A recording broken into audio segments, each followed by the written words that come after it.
Hello दोस्तों, उम्मीद है आप ठीक होंगे और पढ़ाई अच्छे से कर रहे होंगे। तो बेटा हम पढ़ रहे हैं क्लास 11 केमिस्ट्री। चैप्टर का नाम है रासायनिक आबंध तथा आणविक संरचना और इसका लेक्चर नंबर 5 है। और इस लेक्चर नंबर 5 के अंदर हम क्या डिस्कस करने वाले हैं, हम बात करेंगे बेटा वैद्युत संयोजकता, इलेक्ट्रोवैलेंसी के बारे में कि वैद्युत संयोजकता क्या होती है।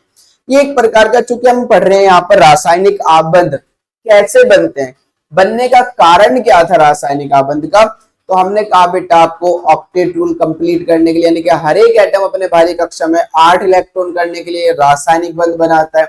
और इसको सबसे पहले एक्सप्लेन किया था लुईस और कॉसेल ने। याद होगा आपको, कॉसेल ने बताया था आयनिक बंध के बारे में। कॉसेल ने कहा था भाई इलेक्ट्रॉनों के ट्रांसफर करने से हर एक एटम अपने भारी कक्षा में क्या करता है, 8 इलेक्ट्रॉन करता है। जबकि लुईस ने कहा था कि ये जो 8 इलेक्ट्रॉन करने का कॉन्सेप्ट है ये इलेक्ट्रॉनों की शेयरिंग से होता है, यानी कि दो परमाणुओं के बीच इलेक्ट्रॉनों की साझेदारी होती है। इस बात को लुईस ने कहा था, इसी कारण इनके बीच बंध बनते हैं। तो वही बंध के हम टाइप्स पढ़ने वाले हैं और टाइप्स में सबसे पहला बंध पढ़ेंगे हम वैद्युत संयोजकता यानी कि इलेक्ट्रोवैलेंसी के बारे में। और वैद्युत संयोजकता ही हमारे पास क्या कैसा बंध बनाएगी बेटा, आयनिक या विद्युत संयोजक आबंध। इसे हम आयनिक या फिर क्या बोल सकते हैं, विद्युत संयोजक आबंध। आयनिक एंड इलेक्ट्रोवैलेंट बॉन्ड। क्या ये बात समझ में आ गई? अगर आप हमारे चैनल पर नए हैं तो सबसे पहले आपको बाकी के 4 लेक्चर देखने, अगर आप चाहते हो आगे के लेक्चर अच्छे से समझ में आ जाए, क्योंकि सारा बेस जो है ना उन 4 लेक्चर के अंदर पढ़ाया गया है। वो 4 लेक्चर देख के आने और बेटा चैनल को सब्सक्राइब कर दीजिए और बेल आइकन को प्रेस कर दीजिए ताकि नोटिफिकेशन डायरेक्ट मिल सके। तो चलिए स्टार्ट करते हैं आज के लेक्चर।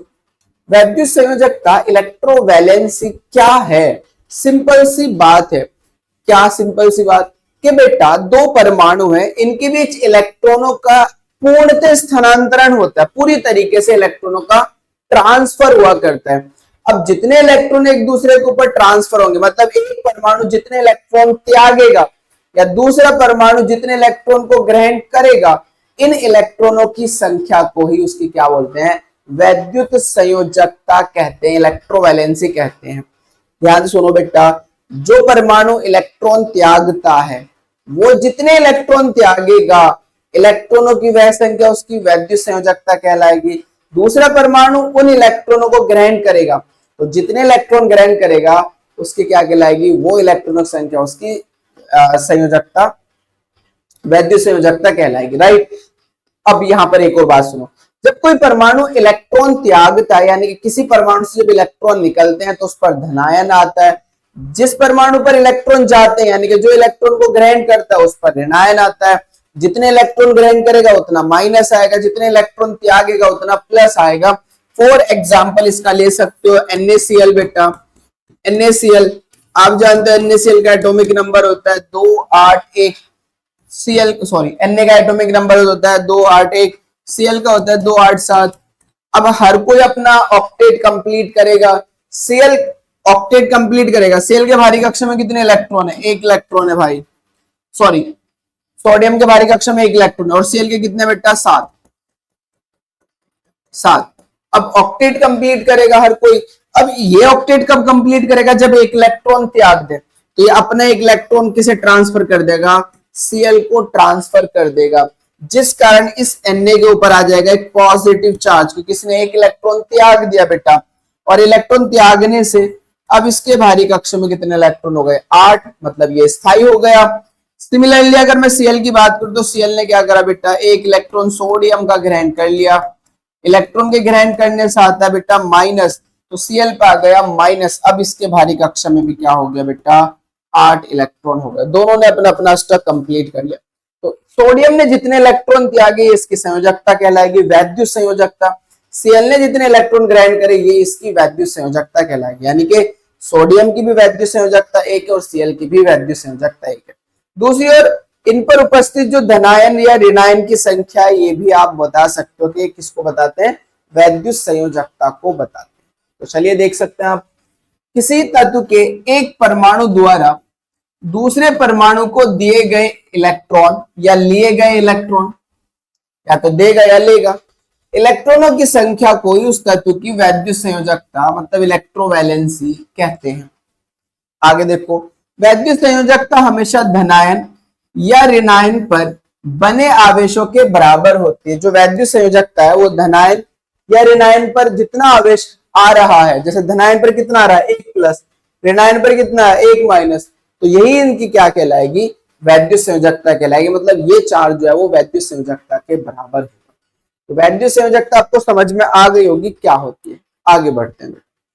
अब बात करें आयनिक तथा वैद्युत संयोजक आबंध। आयनिक तथा वैद्युत संयोजक आबंध, तो जैसे कि आपने देखा था NaCl की बात कर लेते हैं बेटा। जैसे कि आपने देखा था Cl के भारी कक्षा में होता है 1 इलेक्ट्रॉन, मैं बार बार Cl कह रहा हूं, ध्यान से सुना बेटा। सोडियम के भारी कक्षा में होता है 1 इलेक्ट्रॉन और Cl के भारी कक्षा में होते हैं बेटा 7 इलेक्ट्रॉन। क्या बात समझ में आती है आपको? अब चूंकि सोडियम के भारी कक्षा में 1 इलेक्ट्रॉन है और Cl के भारी कक्षा में है बेटा 7 इलेक्ट्रॉन। हर कोई स्टेबल होना चाहता है और स्टेबल का कॉन्सेप्ट है कि अपने भारी कक्षा में 8 इलेक्ट्रॉन करेगा। अब ये 8 इलेक्ट्रॉन करने के लिए अपना 1 इलेक्ट्रॉन ट्रांसफर करेगा Cl, जिस कारण चूंकि 1 इलेक्ट्रॉन त्याग रहा है तो अब सोडियम पे आ जाता है 1 प्लस बेटा। सोडियम पे क्या आ जाता है 1 प्लस। अब जैसे 1 प्लस आएगा तो इसके भारी कक्षा में 8 इलेक्ट्रॉन हो जाएंगे। भाई एक फालतू इलेक्ट्रॉन था, ये इसने अपना इलेक्ट्रॉन डोनेट कर दिया। डोनेट करने के बाद अब तो 8 बच गए, स्थायी हो गया। Cl ने वो इलेक्ट्रॉन ग्रहण कर लिया और जैसे Cl बेटा ये इलेक्ट्रॉन ग्रहण करता है तो Cl के भारी कक्षा में भी कितने इलेक्ट्रॉन हो जाते हैं 8 इलेक्ट्रॉन हो जाते हैं, लेकिन Cl पे आ जाता है माइनस। Cl भी स्टेबल और हमारा बेटा Na भी स्टेबल। अब क्या होगा, इन प्लस और इस माइनस के बीच लगेगा एक आकर्षण। प्लस माइनस के बीच क्या लगेगा बेटा, आकर्षण। दुनिया जानती है एक प्लस हो और दूसरा माइनस हो तो इनके बीच क्या काम करता है, एक आकर्षण बल काम करता है, जिसका नाम हम क्या देते हैं बेटा, जिसका नाम देते हैं स्थिर वैद्युत आकर्षण बल। क्या नाम देते हैं, स्थिर वैद्युत आकर्षण बल, electrostatic force of attraction. Electrostatic force of attraction, force of attraction, तो मैं बस शॉर्ट फॉर्म में से लिख देता हूं force of attraction. Electrostatic force of attraction काम करेगा, कब करेगा, एक प्लस और एक माइनस के बीच। जहां एक प्लस हो, मान लीजिए एक पे प्लस है और बी पे माइनस है, तो 100% इनके बीच जो बल लग रहा होगा उसको आप क्या नाम दोगे, वैद्युत स्थिर आकर्षण बल। वैद्युत स्थिर आकर्षण बल या स्थिर वैद्युत आकर्षण बल, बात एक ही रहेगी। ये एक प्लस और एक माइनस के बीच काम करता है। ये बहुत ज्यादा स्ट्रॉन्ग होता है क्योंकि प्लस और माइनस के बीच लगा गया बल जो होता है वो बहुत परबल होता है। तो ये बहुत ज्यादा स्ट्रॉन्ग फोर्स है भाई, बहुत ज्यादा परबल है, बहुत ज्यादा स्ट्रॉन्ग फोर्स है। खैर, इसी बंध को हम क्या नाम देते हैं, एक और नाम देते हैं इसी बंध को वैद्युत संयोजक बंध। इसी को हम क्या नाम देते हैं बेटा, वैद्युत संयोजक बंध। वैद्युत संयोजक बंध या हम क्या नाम देते हैं, आयनिक बंध। इसी आकर्षण का नाम है, ये जो आकर्षण है ना, स्थिर वैद्युत आकर्षण, आकर्षण ही तो बॉन्ड होते हैं बेटा। एक ए और बी के बीच जो आकर्षण लग रहा है इसी को तो बंध कहते हैं। दो परमाणु के बीच लगने वाला आकर्षण ही तो बंध कहलाता है।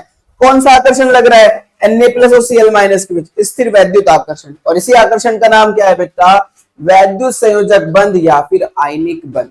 वैद्युत संयोजक बंध या फिर क्या है बेटा, आयनिक बंध। बात समझ में आ गई होगी आपको। वैद्युत संयोजक बंध, आयनिक बंध कब बनता है, आयनों के बीच बनता है। आयनों के बीच आकर्षण बल कौन सा होता है, वैद्युत स्थिर आकर्षण बल या स्थिर वैद्युत आकर्षण बल। ये नाम हर बच्चे को बताओ, वेरी मोस्ट इंपोर्टेंट है।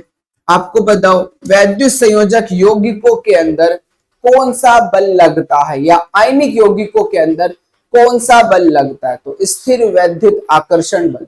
कहीं कहीं आपको स्थैतिक मिल जाएगा, वैद्युत स्थैतिक आकर्षण बल, बात एक ही है। इंग्लिश में हम इलेक्ट्रोस्टैटिक फोर्स ऑफ अट्रैक्शन ही कहते हैं। तो चलिए चेक करते हैं बेटा।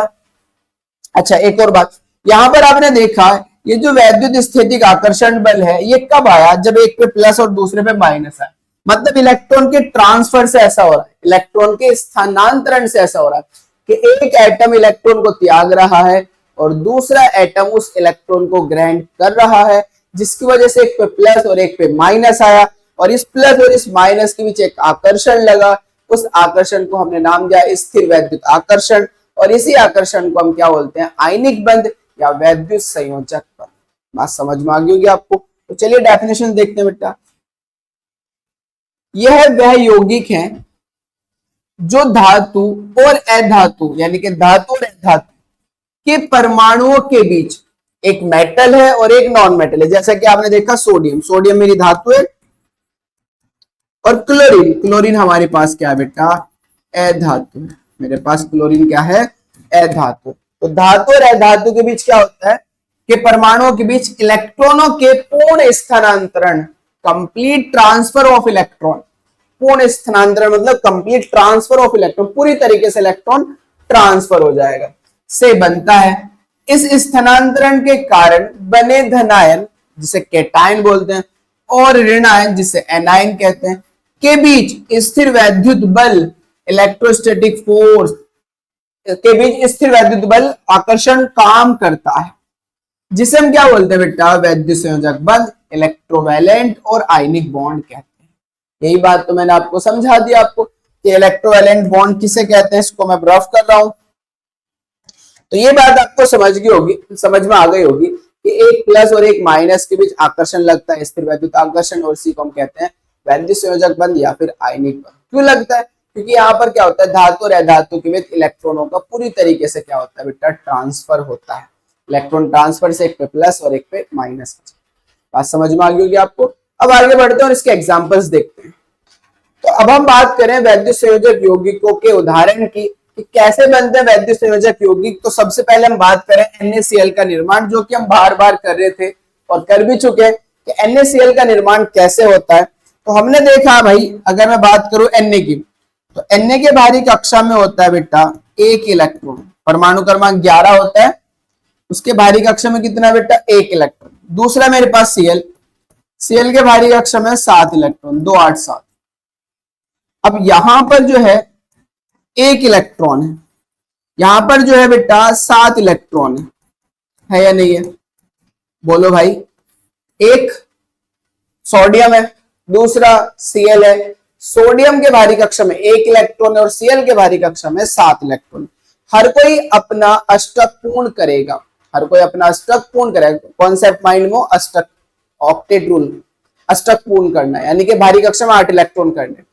अब सोडियम अपने बाहरी कक्षा में 8 इलेक्ट्रॉन कब करेगा, सोडियम के बाहरी कक्षा में तो एक है, 8 कब होंगे, ये 2 केस है बेटा, 2 केस है, या तो बेटा ये 7 इलेक्ट्रॉन ग्रहण कर ले या अपने एक इलेक्ट्रॉन त्याग दे, 8 हो जाएंगे। अगर ये 7 ग्रहण कर लेगा, एक है 7 ग्रहण कर ले तो 8 हो जाएंगे, या अपने एक इलेक्ट्रॉन त्याग दे तब 8 बच जाएंगे।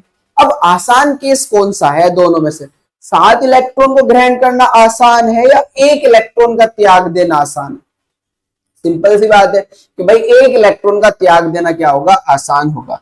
इसी वजह से सोडियम क्या करेगा, अपना एक इलेक्ट्रॉन त्यागेगा, अपना एक इलेक्ट्रॉन त्यागेगा। किसे डोनेट करेगा बेटा, किसे जरूरत है एक इलेक्ट्रॉन की, Cl को, क्योंकि Cl के बाहरी कक्षा में कितने हैं, 7, इसे भी अपने 8 करने हैं। तो अब सोडियम क्या करेगा, अपना एक इलेक्ट्रॉन ट्रांसफर कर देगा, किसको, Cl को।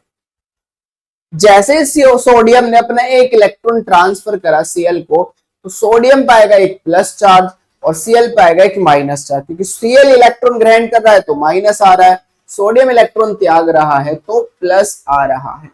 इसी प्रकार से क्या होने वाला है, Na पे प्लस और Cl पे माइनस आ जाएगा। अब आप देखोगे बेटा Cl के बाहरी कक्षा में 8 इलेक्ट्रॉन हो चुके हैं, 7 तो अपने थे, एक सोडियम ने दे दिया था, और इसके बाहरी कक्षा में भी हमारे पास 8 इलेक्ट्रॉन हो गए। दोनों को अपना अपना ऑक्टेट मिल जाता है, दोनों को अपना अपना क्या मिल जाता है बेटा, ऑक्टेट मिल जाता है। लेकिन अब ध्यान से सुनो, सुनने वाली बात यह है कि इस Na प्लस और Cl माइनस के बीच एक आकर्षण काम में आ जाता है, एक आकर्षण लगने लगता है।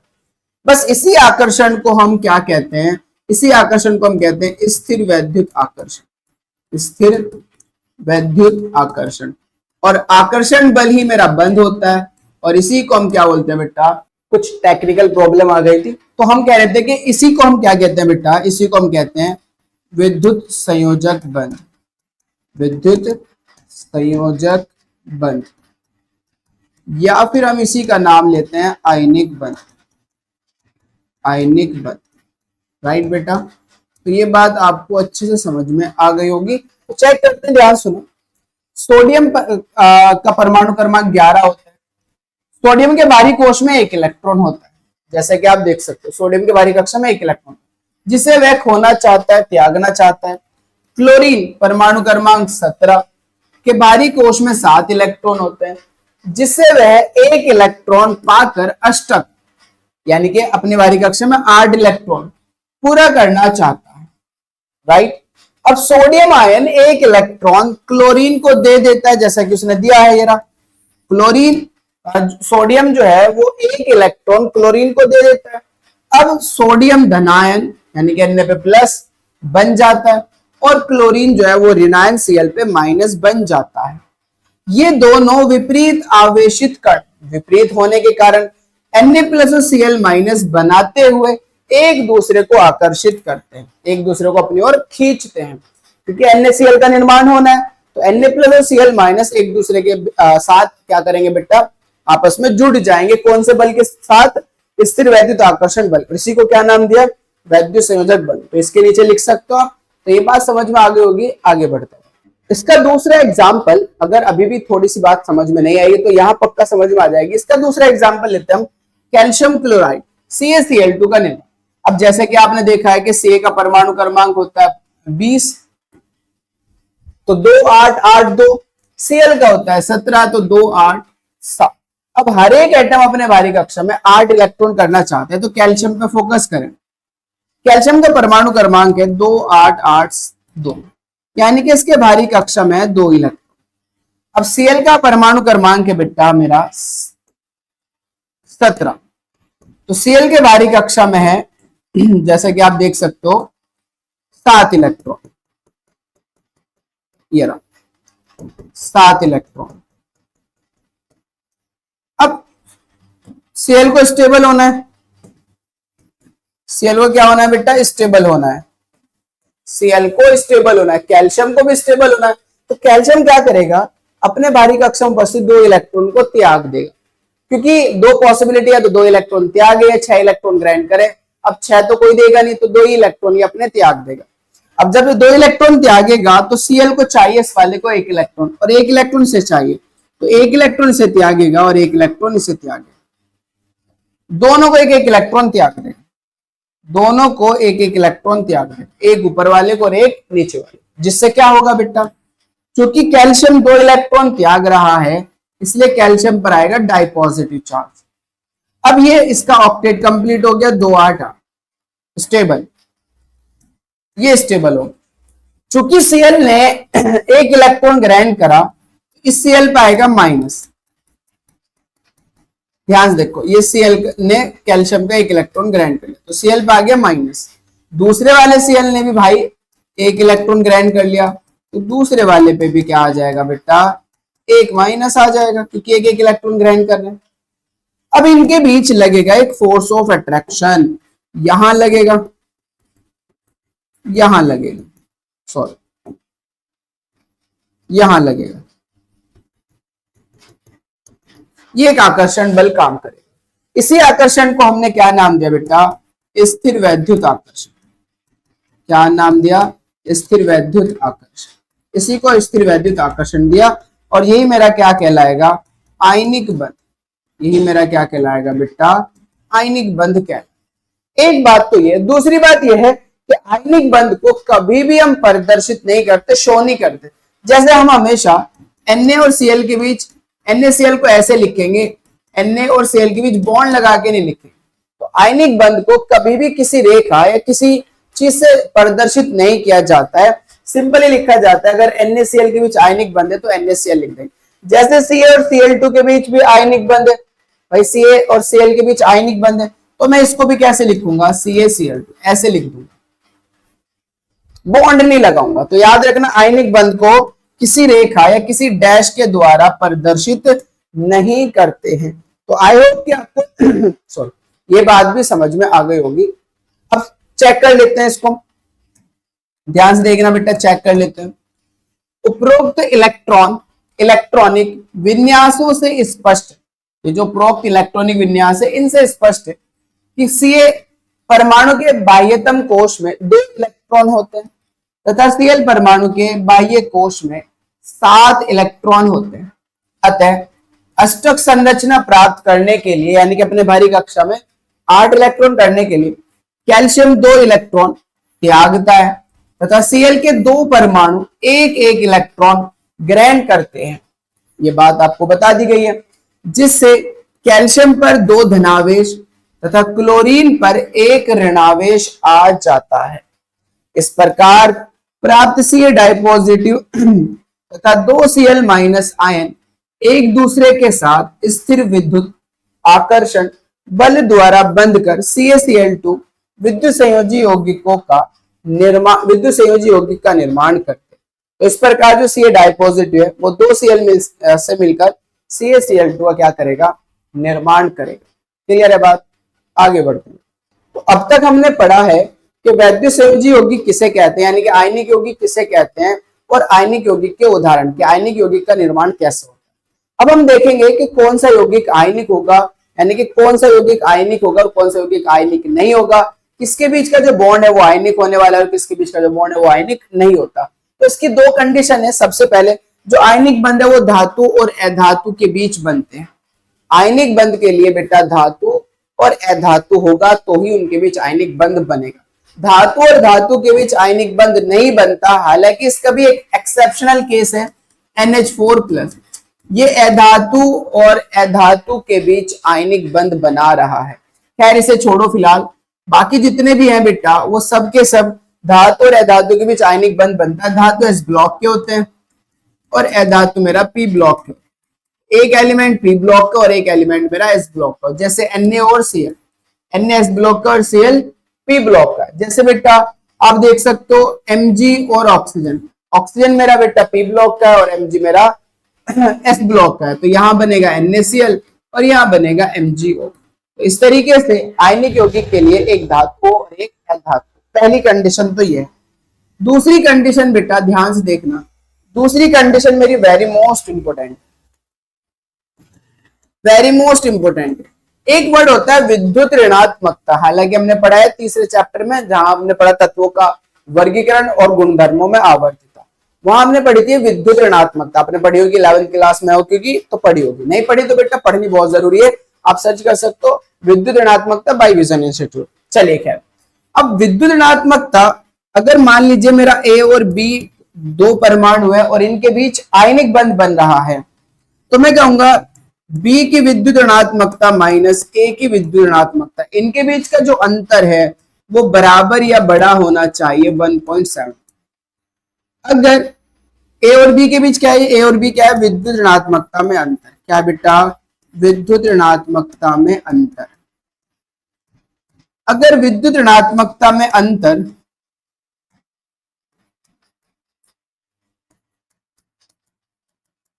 किसके बराबर आ जाए, 1.7 के बराबर आ जाए या इससे ज्यादा हो, या तो 1.7 हो या 1.7 से ज्यादा हो, तो फिर मैं कहूंगा वो यौगिक आयनिक होगा। और अगर विद्युत ऋणात्मकता में अंतर 1.7 से कम आता है तो फिर वो सहसंयोजक होगा, फिर वो आयनिक नहीं होगा। अब पॉलिंग ने विद्युत ऋणात्मकता को निकालने का एक स्केल दिया था जिसे हम बोलते हैं पॉलिंग स्केल। पॉलिंग स्केल के द्वारा हाइड्रोजन की विद्युत ऋणात्मकता होती है 2.2, Cl की होती है बेटा 3.5। समझ लो बात को। ऐसे ही यहां पर आप ले सकते हो क्या कुछ चंद एलिमेंट्स ले रहे हैं हम, जैसे सोडियम की विद्युत ऋणात्मकता होती है 0.93। आप ले सकते हो कैल्शियम की विद्युत ऋणात्मकता 1 मान लो, 1 होती है बेटा, राइट। अब मैं बॉन्ड बना रहा हूं Na और Cl के बीच, मान लीजिए Na और Cl के बीच बॉन्ड बन रहा है, Na और Cl के बीच।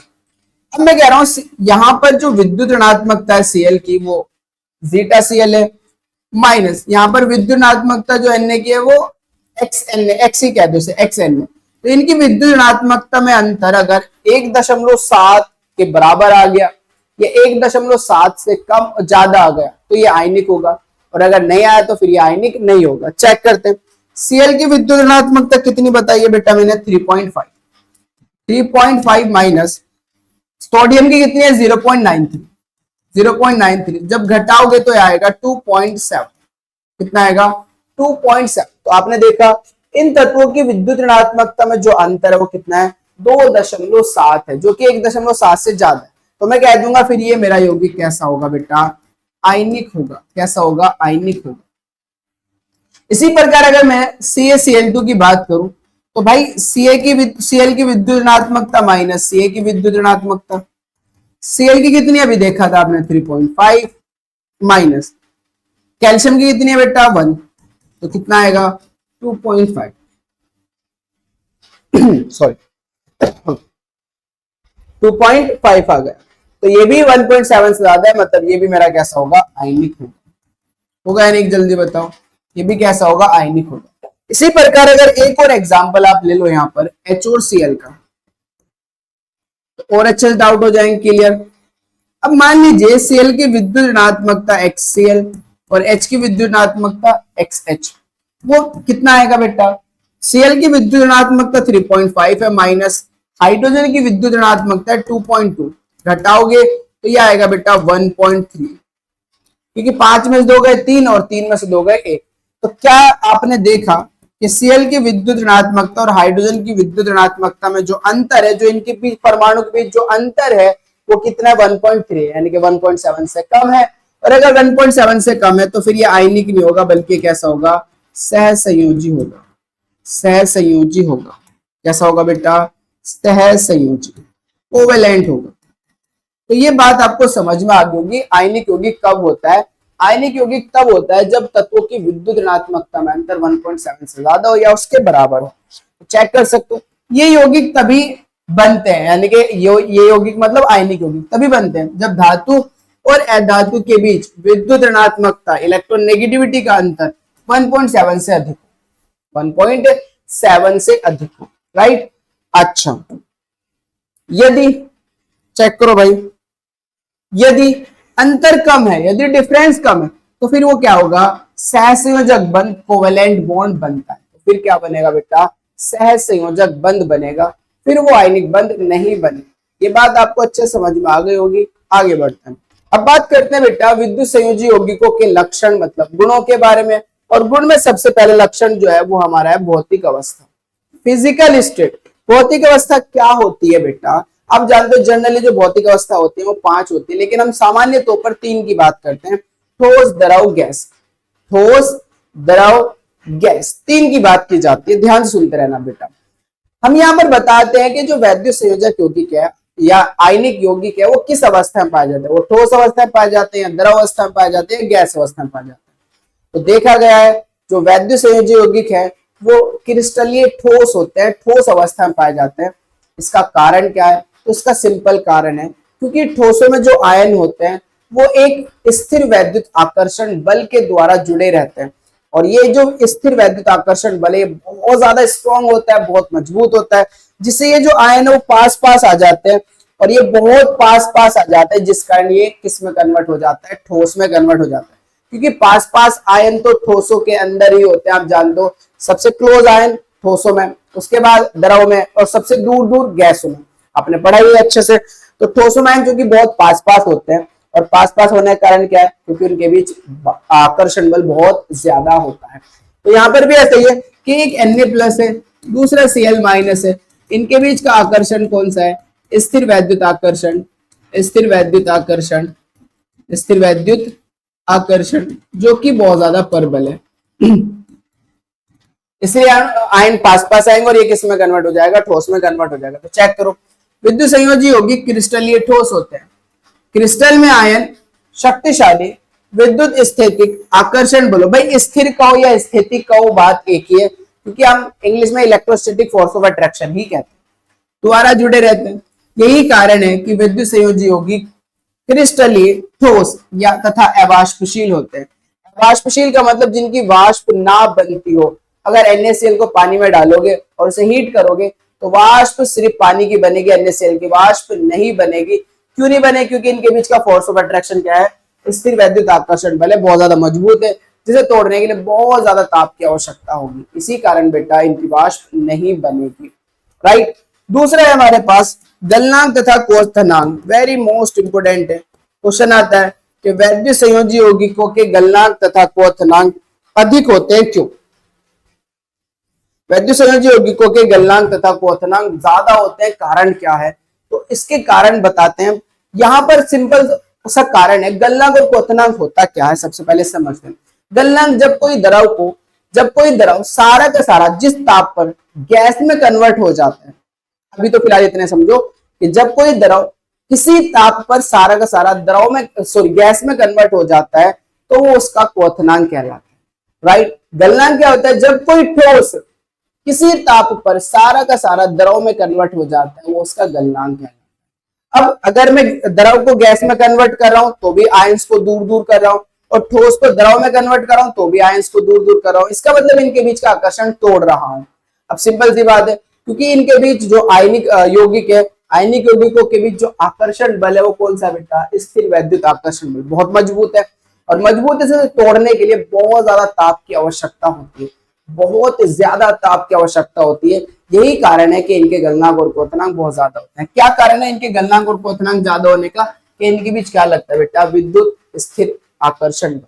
चेक करो, आयनिक यौगिकों में विपरीत आवेशित आयनों के बीच परबल स्थिर वैद्युत आकर्षण बल उपस्थित होता है, जिन्हें तोड़ने के लिए अधिक ऊर्जा की आवश्यकता होती है, अर्थात अधिक ताप की आवश्यकता होती है, जिसके परिणाम स्वरूप इनके गलनांक व क्वथनांक उच्च होते हैं, हाई होते हैं। इसी कारण इनके गलनांक और क्वथनांक क्या होते हैं बेटा? हाई होते हैं। तो ये बात आपको समझ में आ गई होगी। आगे बढ़ते हैं। तीसरा पॉइंट हमारे पास विलेयता। विलेयता की अगर हम बात करें तो दो बातें हैं, ध्यान से सुनना बेटा विलेयता की। मैं दोनों बात अभी बता देता हूं, और ये बात आपको सुननी भी है क्योंकि आपको ये बात बहुत ही कम पता चलेगी 11th क्लास में। मेरे पास ये कंटेनर है, दूसरा कंटेनर ये है, दूसरा कंटेनर ये है। अब दोनों के अंदर ही हमने पानी भर रखा है। पानी मतलब H2O, पानी मतलब H2O। इसमें भी पानी है बेटा और इसमें भी पानी है। अब H2 का जो फॉर्मूला होता है वो पानी का जो फॉर्मूला होता है H2 होता है। अब आपको पता है कि ऑक्सीजन की विद्युत ऋणात्मकता ज्यादा होती है, जिस कारण बेटा O पे आता है माइनस और H पे आता है प्लस। मतलब पानी मेरा कैसा हो जाता है? ध्रुवीय।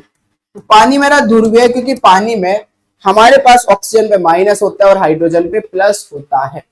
अब चेक करो, अगर यहाँ पर ऑक्सीजन है, अगर यहाँ पर ऑक्सीजन है तो अब क्या होगा बेटा? O पे माइनस होगा और H पे प्लस होगा। O पे माइनस और H पे प्लस। ध्यान से देखना बेटा, O पे माइनस और H पे प्लस होगा।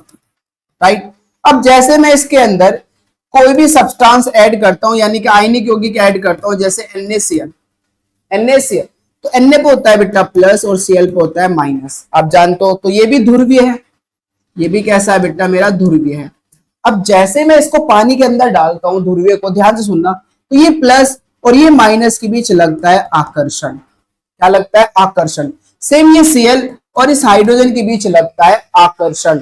इसी आकर्षण के कारण यहां से ऊर्जा निकलती है, ऊर्जा निकलती है।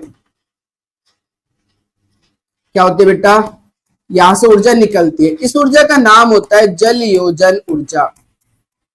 जल योजन ऊर्जा। क्या नाम होता है बेटा इसका? जल योजन ऊर्जा। यानी कि जैसे आयनिक यौगिक को पानी में डालते हो तो पानी वाटर और आयनिक यौगिक के बीच लगता है आकर्षण। एक आकर्षण काम करता है क्योंकि अन्य पे प्लस है और O पे माइनस है, तो प्लस माइनस के बीच आकर्षण लगेगा। ऐसे प्लस माइनस के बीच आकर्षण लगेगा, और आकर्षण जब दो परमाणु के बीच आकर्षण लगता है तो वहां से ऊर्जा निकलती है। तो ऊर्जा निकलेगी और इसी ऊर्जा का नाम क्या दिया हमने? जल योजन ऊर्जा, जिसे इंग्लिश में बोलते हैं हाइड्रेशन एनर्जी। अब ध्यान से सुनो, यहां से एक ऊर्जा निकल रही है, जैसे NaCl को पानी में डाला आपने तो यहां से एक ऊर्जा निकल रही है। अब वही ऊर्जा क्या होती है? यहां Na और Cl के बीच उपस्थित बंध को तोड़ती है। वो जो ऊर्जा निकल रही है हाइड्रेशन एनर्जी, वो Na और Cl के बीच यानी कि आयनिक यौगिक के बीच उपस्थित बंध को क्या करती है? तोड़ती है। और जैसे ये बॉन्ड टूट जाता है तो Na प्लस मेरा अलग हो जाता है और Cl माइनस अलग हो जाता है, और इस प्रकार से क्या होगा बेटा? NaCl पानी के अंदर घुल जाता है। NaCl पानी के अंदर घुल जाता है। दूसरी ओर मेरे पास पानी है, लेकिन इसके अंदर मैंने डाल दिया बेंजीन। क्या डाल दिया बेटा? बेंजीन। अब बेंजीन मेरा होता है अध्रुवीय, इसके ऊपर कोई प्लस माइनस नहीं होता है। तो जैसे मैं इसको इसके अंदर डालूंगा तो अब आपको पता है बेटा O पे माइनस H पे प्लस अब यहाँ तो कोई प्लस माइनस नहीं है ना, तो इसके बीच तो कोई आकर्षण नहीं होगा, और अगर आकर्षण नहीं होगा तो कोई जलीयोजन ऊर्जा नहीं निकलेगी, और अगर जलीयोजन ऊर्जा नहीं निकलेगी तो फिर बेंजीन पानी के अंदर नहीं घुलेगी, फिर बेंजीन जो है वो पानी के अंदर नहीं घुलेगी। तो घुलने का एक बहुत इंपॉर्टेंट कॉन्सेप्ट है जलीयोजन ऊर्जा। कब निकलती है? जब आकर्षण होता है। यहां कोई आकर्षण नहीं है क्योंकि प्लस माइनस के बीच आकर्षण होना था, लेकिन यहां कोई आकर्षण नहीं है, और अगर आकर्षण नहीं है तो कोई ऊर्जा नहीं निकलनी, इसलिए डिसॉल्व नहीं होगा। आकर्षण है तो ऊर्जा निकलेगी, और वही ऊर्जा Na और Cl के बीच के बॉन्ड को तोड़ने के लिए काफी होगी, इसलिए बॉन्ड टूट जाएगा और Na अलग और Cl अलग हो जाएगा। तो आप देख सकते हो बेटा, देख सकते हो जो ध्रुवीय है वो ध्रुवीय में घुलते हैं, पानी ध्रुवीय है ना, लेकिन जो ध्रुवीय होते हैं या जो अध्रुवीय होते हैं वो ध्रुवीय के अंदर नहीं घुलते हैं। घुलने का रीजन पता चल गया होगा, ध्रुवीय ध्रुवीय में क्यों नहीं घुलते, पता चल गया बेटा आपको। ध्रुवीय ही ध्रुवीय में घुलते हैं, अध्रुवीय ध्रुवीय में नहीं घुलते हैं। तो चेक करो बेटा, आयनिक यौगिक जल अन्य ध्रुवीय विलायकों में तो विलय होंगे, लेकिन अध्रुवीय विलायकों में क्या होंगे बेटा? अविलय होते हैं। इसी का कॉन्सेप्ट हमने लिया है आयनिक यौगिक का जल में घुलना, आयनिक यौगिक का जल में घुलना। इसे चेक करो, जल तथा आयनों के बीच आकर्षण के कारण उत्पन्न ऊर्जा को, जल और आयनिक यौगिक के बीच या आयनों के बीच आकर्षण बल के कारण उत्पन्न ऊर्जा को हम क्या नाम देते हैं? जलयोजन ऊर्जा, हाइड्रेशन एनर्जी कहते हैं। उच्च जलयोजन ऊर्जा यानी कि इनकी जो जलयोजन ऊर्जा है बहुत ज्यादा एनर्जी निकलेगी। उच्च जलयोजन ऊर्जा के कारण आयनिक यौगिक जो है वो जल में विलय होते हैं। तो उच्च जलयोजन ऊर्जा के कारण ही क्या होते हैं बेटा? आयनिक यौगिक जल में विलय होते हैं। तो ये बात समझ में आ गई होगा आपको, अच्छे समझ में आ गई होगी कि आयनिक यौगिक जो होते हैं वो जल के अंदर खूब घुल जाते हैं, क्योंकि इनकी जलयोजन ऊर्जा क्या होती है? बहुत ज्यादा होती है, जिस कारण इनके बीच का बॉन्ड टूट जाता है और ये पानी में जाकर अलग अलग हो जाते हैं। आज समझ में आ गई होगी। आगे बढ़ते हैं। पांचवा पॉइंट है हमारे पास चालकता, कंडक्टेंस या कंडक्टिविटी। वेरी मोस्ट इंपोर्टेंट है चालकता, वेरी मोस्ट इंपोर्टेंट। अब यहाँ पर चालकता की अगर हम बात करें तो चालकता जो है वो दो कारणों से होती है, किसी के अंदर भी दो कारणों से होती है बेटा। पहला आयनों की गति के कारण, आयनों की गति के कारण। बात पर फोकस करना, मैं आयनों के कारण नहीं कह रहा हूं, आयनों की गति के कारण। आयन हो लेकिन वो गति करते हो। अगर गति करेंगे तो चालकता प्रदर्शित करेंगे, अगर गति नहीं करेंगे तो चालकता प्रदर्शित नहीं करेंगे। दूसरा है बेटा मुक्त इलेक्ट्रॉन की गति के कारण। तो दो कारणों से चालकता होती है, एक आयनों की गति के कारण और दूसरा मुक्त इलेक्ट्रॉन की गति के कारण। ये बात समझ में आ गई। अब चूंकि हम बात करें आयनिक यौगिक की और आयनिक यौगिक के अंदर तो आयन होंगे, तो हम बात करें आयनों के कारण चालकता। अब ध्यान से सुनना, यहां पर दो केस आ जाते हैं। वो दो केस क्या है कि हो सकता है जो मेरा आयनिक यौगिक है वो ठोस अवस्था में हो, जो आयनिक यौगिक है वो कहां हो बेटा? ठोस अवस्था में। अब ठोस अवस्था की बात करते हैं। ये मेरे पास ठोस अवस्था है जैसे NaCl। अब ठोसों में जो आयन होते हैं वो बहुत पास पास होते हैं, जैसा एक, ये ध्यान से देखो, बहुत पास पास होते हैं ठोसों में आयन, इस तरीके से समझ सकते हो आप। अब मान लीजिए इसके अंदर मेरा एक Na+ है, दूसरा Cl- है, Na+ है, Cl- है, Na+ है, Cl- है, Na+ है, Cl- है, Na+ है, Cl- है, Na+ है, Cl-। अब मैं Cl की बात करता हूँ, ये वाले Cl की। क्या ये गति कर सकता है? क्या गति करने के लिए जगह होनी चाहिए ना भाई, चूंकि ये ठोस अवस्था में और सारे मॉलिक्यूल बहुत पास पास है, तो ना ऊपर को गति होगी, ना साइड में, ना नीचे को, ना कहीं को भी गति नहीं होगी। तो ठोसों के अंदर जो आयंस होते हैं वो गति करने के लिए स्वतंत्र नहीं होते। गति के लिए बेटा क्या नहीं होते? स्वतंत्र नहीं होते, फ्री नहीं रहते। गति के लिए स्वतंत्र नहीं होते, गति के लिए फ्री नहीं रहते हैं। तो याद रखना, ठोसों के अंदर जो आयन होते हैं वो गति करने के लिए स्वतंत्र नहीं होते, और जब गति करने के लिए स्वतंत्र नहीं होंगे तो वो कोई चालकता प्रदर्शित नहीं करेंगे। मतलब ठोस अवस्था में वो क्या होंगे? कुछ चालक होंगे। ठोस अवस्था में क्या होंगे बेटा? कुछ चालक होंगे। जबकि दूसरी ओर या तो उसे गला दो, गलित अवस्था ले लो। अब गलित अवस्था में क्या होगा? ये आयनों में टूट जाएंगे, जैसे NaCl की अगर मैं बात करूं Na+ और Cl- में टूट जाएगा। दूसरा अब जलीय अवस्था, जल के अंदर डालोगे तो वहां पर भी ऐसे होने वाला है, जो NaCl है वो टूट जाएगा Na+ और Cl-। तो जलीय अवस्था में भी क्या होने वाला है बेटा, ये आयनों में टूट जाते हैं, और आयनों में टूट जाएंगे तो अब ये दूर दूर हो गए, Na+ अलग हो गया, Cl- अलग हो गया, अब दूर दूर हो गए, और चूंकि ये दूर दूर हो गए तो अब ये गति करने के लिए स्वतंत्र हो गए। तो गति करने के लिए स्वतंत्र हो गए, इसलिए क्या शो करेंगे, अब हमारी चालकता शो करेंगे। तो गलित अवस्था या जलीय अवस्था में तो ये चालकता शो करते हैं, चालक होते हैं, जबकि बेटा ठोस अवस्था में क्या होते हैं, कुचालक होते हैं। तो ये चीज आपको देखनी है, ऊपर लिखा हुआ है, ध्यान से सुनो। विद्युत संयोजी यौगिक ठोस अवस्था में विद्युत के कुचालक होते हैं, क्योंकि ठोसों में आयन गति करने के लिए स्वतंत्र नहीं होते, जबकि जलीय गलित अवस्था में विद्युत संयोजी यौगिक विद्युत के सुचालक होते हैं, क्योंकि इनमें आयन गति करने के लिए स्वतंत्र होते हैं, स्वतंत्र होते हैं। तो आपको ये बात सारी समझ में आ गई होगी, और ये लेक्चर उम्मीद है कि आपको परफेक्ट समझ में आया होगा। और अगर परफेक्ट समझ में आया तो वीडियो को लाइक करें, कमेंट करें, दोस्तों के साथ शेयर करें, और साथ में हमारे चैनल को सब्सक्राइब भी कर लें, ताकि नोटिफिकेशन टाइम पे मिल सके आपको। तो पढ़ते रहिए, मेहनत करते रहिए। Thank you for watching.